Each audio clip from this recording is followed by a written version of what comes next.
Hi lovelies, and welcome back to this channel. If you're new here, my name is Belinda's channel. Thank you so much for all the love and support. Don't forget to please subscribe to this channel, turn on notifications so that anytime I upload a video, you will be the first person to be notified. And to my returning subscribers, thank you so much for all the love and support. To those people that share my videos and leave commentaries and also educate you guys are the real MVP. Thank you so much for all the love and support. All right, lovelies, let's dive in today's video. So lovelies, I came across these videos on my For You page on TikTok, and I thought to share with you guys where pan-colored people are actually reacting to the debates that took place, and I was just able to put out some of their stitches. They have a lot of things to say concerning this debate. I'm just gonna roll the clip as well as some of other stitches I was able to put together. They are both horrific candidates that have nothing to offer the American people. Zero. One is on the verge of death, and the other one is just this narcissistic asshole rapist that should just not even be on stage. This should not be happening by any means. And it's mind-blowing that people are like, who won? Who did a better job? If you put the average American on stage as the third candidate, they would have been better than these two. I have $1,000 bet with my father-in-law that this dude is going to win. He doesn't believe it. It's been months now that we put this bet out, and now that we've seen how this has played out, I have a feeling he's terrified because it's not looking good for JoJo. Every poll, every analyst that has done a piece so far on this debate, they all say that Trump came out as the winner. That is embarrassing. If Hillary was embarrassed in 2016, Joe should be infinitely more embarrassed. Like, that's how bad the situation is on the ground for Genocide Joe. Apparently 67% felt that Trump put on a better performance. And the interesting part is that no matter what website you click on, they all align this way. They're all like, well, Trump did a better job. And it's so wild because here you have someone that's literally lying from head to toe about everything. There's not one factual statement that apparently came out from Trump's mouth. And still, even knowing that he was just BSing his whole way through, everyone is like, Trump won. And it's like, what kind of reality have we stepped into where the felon, the criminal, the liar, the bullshitter, the narcissist is the one that comes on top? And apparently the Democratic Party is having panic attacks. And here we were months and months and months ago saying this is bad. This is going to be really bad for the Democratic Party if they don't get their shit together and kick Joe out. He already has one foot out the door. Push him out, get someone else in that has a chance against Trump, because we've seen it. We have seen his decline, his mental decline. We have seen how his policies, his Zionist stance with Israel, how it's going to affect him significantly among registered voters. And there's so many other aspects that are simply just not aligning for him to win the election. And we're like, fuck, what is it going to take for the Democratic Party to just wake up and just call it for what it is, that this is not a winning candidate? And here we have the results. They speak for themselves.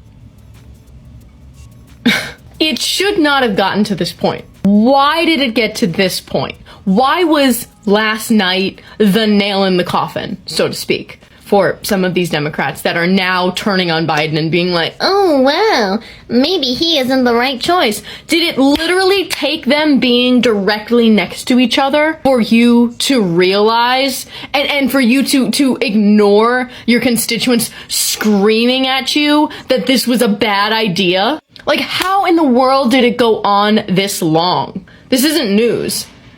They're both fucking incompetent. They're incapable. I don't know if it's just stupidity. I don't know if it's the arrogance of the Democratic Party. I don't know if it's just being completely and wildly out of touch. I don't know if it's because, like, they just didn't think it was their problem or what. I don't know. And I'm genuinely curious, like, why was this the last straw?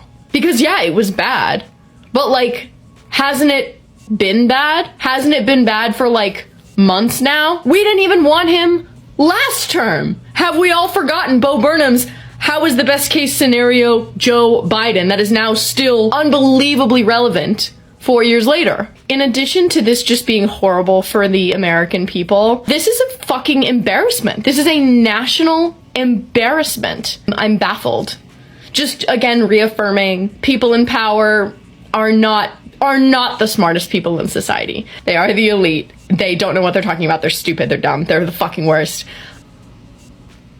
I have so much anger coursing through my veins right now. I'm furious. I'm so angry. Look, I'm not voting for Joe Biden as the result of a debate performance. I'm not voting for any politician as the result of a debate performance. I'm voting for him because he'll protect abortion rights and contraception and IVF, same-sex marriage, LGBTQ rights, our efforts to combat climate change and fair maps and a Voting Rights Act and democracy.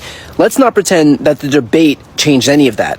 Like, I think we're all smart enough to know exactly who these guys are and the ocean of difference that separates them on policy. That is a hell of a lot more important than 90 minutes on a debate stage. What does voting for Joe Biden have to do with the virgin birth? They're both litmus tests. See, if you vote for Joe Biden, despite him being in violation of the Leahy laws, the Nuclear Non-Proliferation Treaty, and the Arms and Export Control Act of 1976, simply by holding office of Commander-in-Chief, then that means you're willing to ignore all of the other war crimes that the settler colonial project is currently engaging in. You still believe that this is a nation of people who just want to do good and serve their country. But if you consider yourself progressive versus conservative, and you say that you are not going to be voting for Joe Biden, well then, you have failed the litmus test. Especially for those of us who are on the spectrum who didn't have anybody else to bounce these ideas off of before platforms like TikTok became mainstream. I still get the same shh that I used to get in church going, that's not the body of Christ, that's a cracker. Well, watching that debate last night was like a train wreck. And it's just, I really did feel badly for Joe Biden. How do people that know he's in that bad of condition allow him to go out there and embarrass himself and our nation in front of the entire world? I don't get it. I mean, it's apparent that he's got some real health issues, and yet there's still people out there going, no, it was fine. But I think most of the Democrat Party understand this is just a mess. You can't do that to a human being. You know, I'm glad he showed his true colors, but we have to stop this manipulation of the system. And those of you who support him, I don't get it. I mean, you watch that and you think that that was okay. You think that he did fine. You think that he's all right. You think if you really care about this man, that allowing him to continue, I mean, I hope he does, because I don't want him to be president. But is this really fair to our country, to all of us? Unbelievable. I kept turning it away and not wanting to watch, because I'd think, oh, this is embarrassing. I just feel like I'm part of the problem here, and maybe we all are. I don't know, but that was bad. I'm anxious to see what people are saying today, and to think who's going to be the next nominee, because I don't think he's going to make it. Anyway, your thoughts, and don't make them about me. This isn't about me or Donald Trump or MAGA Republicans. This is about our country. So just knock it off with all the other crap. You're just trying to get the topic off of the mistake that you made. So I just finished watching the debate. Girlies, it is not looking good. Literally the first thing I noticed. What the fuck was Joe Biden saying at all the entire time? Also, Trump pointed that out, which not good for the Biden campaign. The fact that Trump also pulled out the super predator on him. Like Joe Biden said, there's only one felon on the stage. He's looking right at him. That was like peak for him. And like obviously Trump still has all of his crazy fucking views, but the man has definitely been looking at polling numbers, because what he had to say about abortion was surprising to me. Not that it wasn't filled with bullshit, but also the fact he wouldn't answer the question of would he accept the election results if he lost.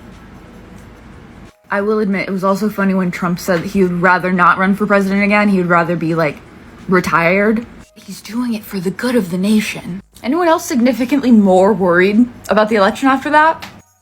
The video before this one was recorded right after the debate, and I talked about my reaction. For some reason, TikTok is suppressing the hell out of that video, so I am just gonna make a follow-up very quickly. Okay, guys, I know what's at stake in this election. You know what's at stake in this election. I would crawl over broken glass in order to have the opportunity to vote for Joe Biden's brain in a jar if that was the only alternative to Donald Trump. But sadly, the people who will decide this election, they are the undecided voter. And who are the undecided voters? They are the least informed about politics. It's a cruel irony. The idea that people don't follow every little minutia and every little fart of every political story, that's such a foreign concept to a lot of us because we're so immersed in it. But I assure you they're out there. The same way I know exactly jack squat about professional sports. And it's those people, these crucial voters, they tuned in for the first time last night. They probably hadn't even really thought about the race, and they tuned in, and Joe Biden had one job, and that was to convince them that he was strong enough and vigorous enough to last another 5 years, and he did not do that. There is nobody who's undecided, who watched last night's debate, who came away thinking, yeah, I'm really excited to get up off the couch in November and vote for Joe Biden. No, not one. As long as Joe Biden is our candidate, we will have low voter turnout. I guarantee you Joe Biden is going to lose this election. Is Joe Biden going to step down as the Democratic nominee for president? If he does, who's going to replace him? How does that all work? What's going to happen? I'm going to explain it to you. After the debate last night, there's been a lot of conversation about whether Joe Biden should continue to hold the Democratic ticket nomination for the upcoming 2024 election. Seconds after the debate, this was the conversation on CNN. It involves party strategists, it involves elected officials, it involves fundraisers. And they're having conversations about the president's performance, which they think was dismal, which they think will hurt other people down the party in the ticket, and they're having conversations about what they should do about it. Some of those conversations include, should we go to the White House and ask the president to step aside? Other of the conversations are about, should prominent Democrats go public with that call?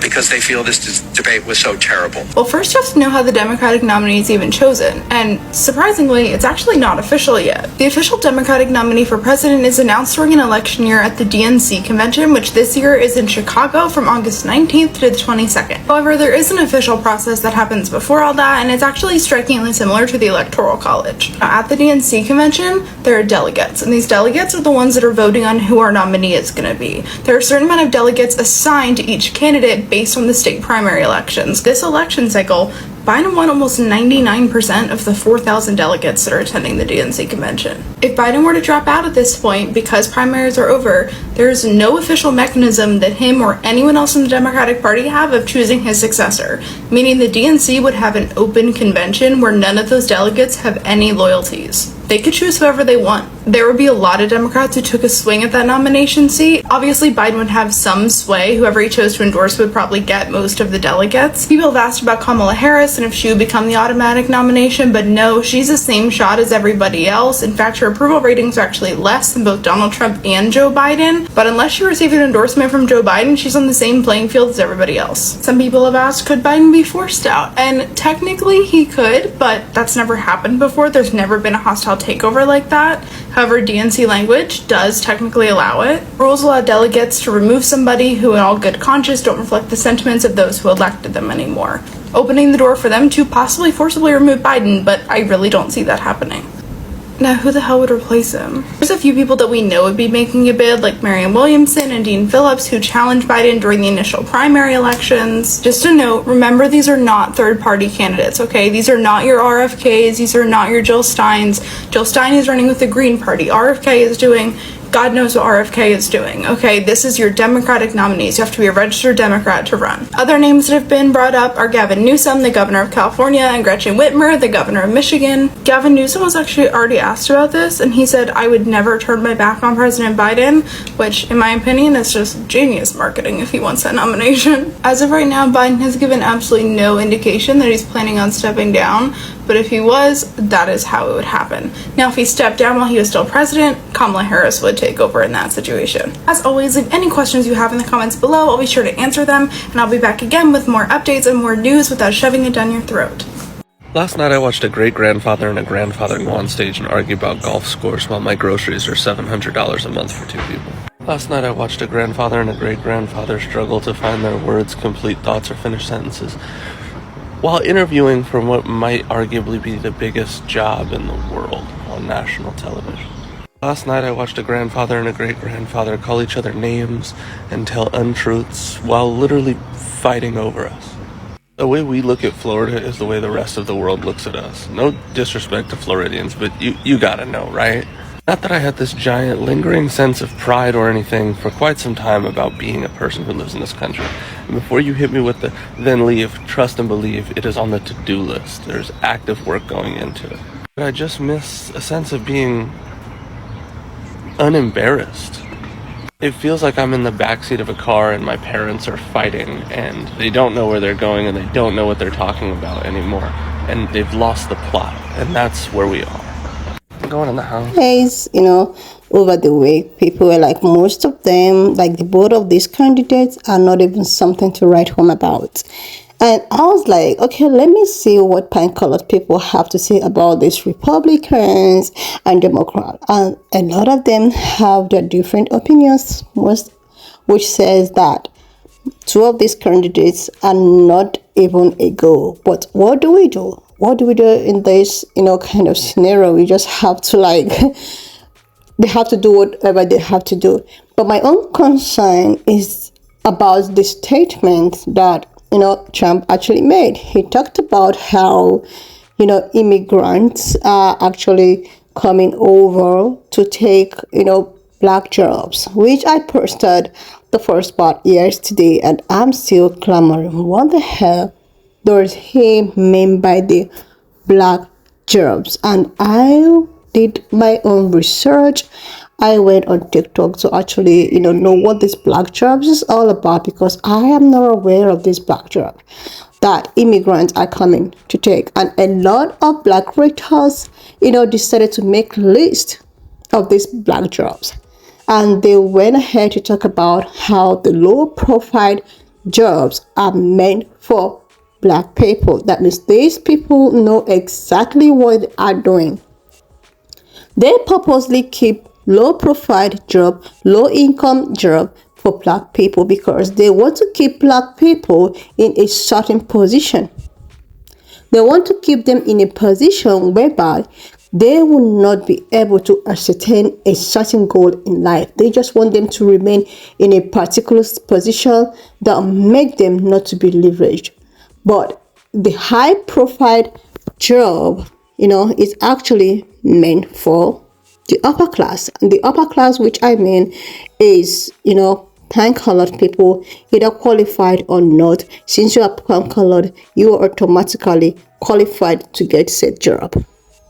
And this actually brought me to a video that I actually posted one time about, this Charlie Craig.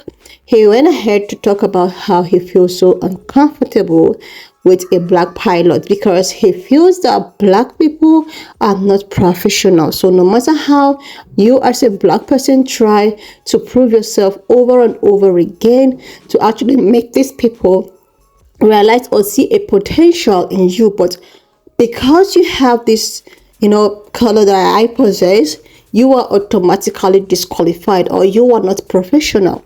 And this is the reason why they go as far as making your life miserable if you are found in a certain position that is not meant for people like you, which is meant for people like them. And this still brought me to another scenario that happened between this crackhead and the woman, the bleached woman of a thing. She went ahead to give commentaries on her look. They were all in a conference room, and she was actually the only black woman in that conference room in such position. And because she says that her position is actually a threat to her as a pan-colored woman, she says a potential in her which she does not possess, and she feels so jealous about that. She feels so threatened about that. She decided to go for her look, and that was when Cricket decided to defend herself by giving her own commentaries. You are so angry that a black woman is in a position that you feel that doesn't befit her because you feel that she has my kind of skin color. So those people, know exactly what they are doing, and it's as if all of the things that they are doing is working so well for them. That is why when this man made that statement, I was like, that means this thing that we often come here to talk about, how the system has been built with wait and sees, how the system has been built with supremacy and all of that. A lot of people think that we are just, blabbing, but without them actually knowing that this is the fact. It's actually, it's a kind of a mistake that made him to spew that. And now I see that a lot of people are realizing exactly what they are doing. They know what they are doing. They just want to keep on suppressing people that looks like me, and giving them a job that they felt can never increase their portfolio, making it very difficult for them to actually ascertain a higher position or higher rank. And if they even see you in such position, they will make your life so miserable. They will make you feel as if you're undeserving. There's another story, I think I told it in the video for the sake of the people that didn't get that story. So this happens to be, she was treated so badly by her patient. She's actually a biracial, but all because she is an African biracial, she was seen as someone that is undeserving, unprofessional, that she have to be treated so badly by a patient who happens to be a pan-colored. So she told her mom this, and her mom had to come on TikTok to share this, story and experience. She was supposed to do an x-ray to an aged, pan-colored woman, but her daughter refused that she's going to do her job, all because she sees her as unprofessional. When she asked, this pan-colored bluntly told her that you are unprofessional because you are not, pan-colored. She have to go to her superior, who happens to be in pan-colored, to okay, these people do not want me to, do my job. And this superior have to go down to them, I personally recommend this lady. She is highly professional and she knows what she's doing. And if she's not professional, you will not see her in my office. And they were just all back and front until they have to make this lady, she have to just leave that environment. She cried out her eyes. She have to go out to call her mom, complain. Her mom happens to be a pan-colored woman. She have to call her mom and explain how discriminatory she felt. This is the least story, compared to whatever thing, being a black person in a corporate world faces in a daily basis. They just make you miserable, degrade you and all sorts. This is just all planned out. Anyway, lovelies, why not just leave me your own thoughts in the comment section of what you think of this video? Will you be voting for this too? If not, what would you do? Leave your thought in the comment section. Subscribe to this channel if you're yet to do that, and I will see you, lovelies. Now, watch up to this extent. Thank you so much for all the love and support. Why not just leave me your own thoughts in the comment section of what you think of this video? And do not forget that we do not support any form of bullying, harassment, or whatsoever. We're just here for educational purposes. So please share this video, subscribe to this channel if you're yet to do that, and I will see you, lovelies, when I upload the next one.